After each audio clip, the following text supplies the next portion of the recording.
Now that you are all registered, you got a couple of paths to go to. We're down here at step 4. Once you obtain your 8610-2, and now you got to decide how you want to go about this. Now, some people do it themselves, do it yourself, studying. If you have that discipline, it's great.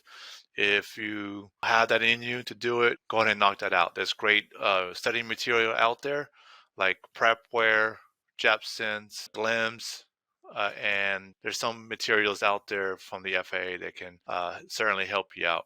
There's 8083s, there's huge books. Get all the materials from them. So that's one way to doing it. Then you can go to a prep school like Code One. We'll give you what you need so you can get through the exams. We'll get you what you need for the study material and for the practicals. We cut out all the fat and provide you the best materials possible so you can be successful in that written exams and orals and practicals. The last thing is some community colleges can provide a after school evening course. Sometimes it's about 6 weeks, 8 weeks, 3 weeks. They're all different, however they want to do it, and they can certainly help you out with the Part 65 course. Some places have it, and there's also it just depends. It's just very different. Those are your options where you can go to the same goal, and that's pretty much it.